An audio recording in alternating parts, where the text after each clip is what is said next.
There's a word in the Old Testament, tiny little word, that's not only been grossly mistranslated, it's even more greatly misunderstood. It's found in Genesis 2:18, where God very famously said, "It is not good for the man to be alone." And so God said he was going to, what? Make a helper suitable for him. A helper? Now, to some, that word, no big deal. But to others, them's fighting words. And it's because we misinterpret helper as meaning servant, underling, second-class citizen. But God gave Adam no such thing. This helper he gave was not a golden retriever or a Labrador, not even a shiny new sports car. No, the suitable helper that God gave to Adam was a woman. Now, before you get all jacked up, because helper kind of sounds demeaning to women, I want you to understand this same Hebrew word is also used in Scripture to describe God, because God also helps people. Besides, the deficiency in this verse, ladies, the problem is not the woman, it's the man.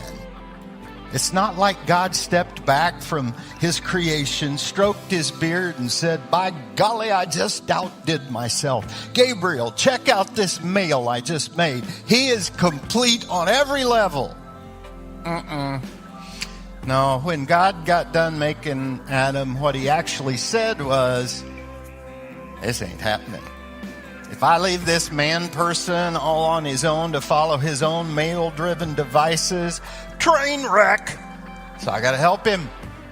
And that's what God did. He caused man to fall into a deep sleep. Then he took one of the man's ribs, then made a woman from the rib he had taken, and then he brought her to the man. In other words, God couldn't release a vastly improved system update fast enough. Because the original release, what did God say? Not good. And so God made man 2.0, better known to us as woman. And the Hebrew term that is translated woman, it's used twice in this passage to introduce to us the world's first woman. And that Hebrew word I'm talking about is a little word, ezer, E-Z-E-R. That same word is used 19 other times in the Old Testament. 3 times it's used to describe a strong military force that gets dispatched to help people who were trapped in an unfortunate circumstance.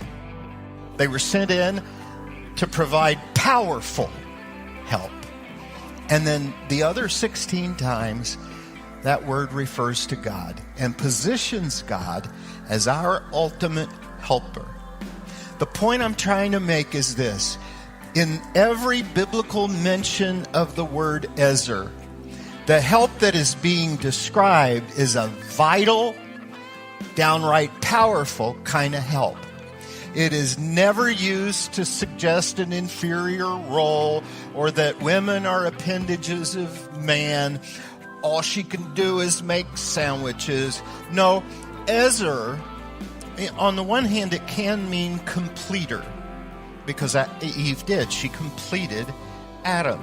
On his own, man wasn't going to cut it. But slow your roll, ladies, because you weren't going to cut it all alone either. See, just as Eve completed Adam, Adam also completed Eve. It's only as God put them together that either one of them could be entirely whole. Now, ezer also has a couple of root meanings that I want to share with you. Because whenever somebody was called ezer, it is because that person was both strong, like an army, and benevolent, because she was extremely helpful. In other words, strong like a warrior, and benevolent simply because she loved, so she served. When I think of the women in my life, those who have impacted my life, that's what I think. I think strong, because every one of these women has had to face many tragedies. But I also think helpful, because who is it that steps up whenever a child gets sick or another man leaves or a parent dies? It's the woman who boldly steps up, does whatever needs to be done, and offers helpful service to others in spite of her own unspeakable pain.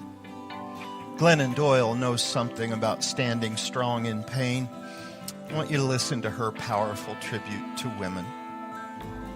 While those around them may fall away, the women hold the sick, nurse the weak, put food on the table, and carry their families' sadnesses, anger, love, and hope.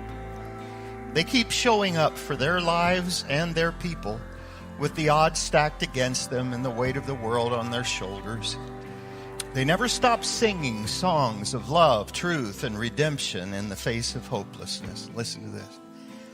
They are inexhaustible, ferocious, relentless co-creators with God, and they make beautiful worlds out of nothing.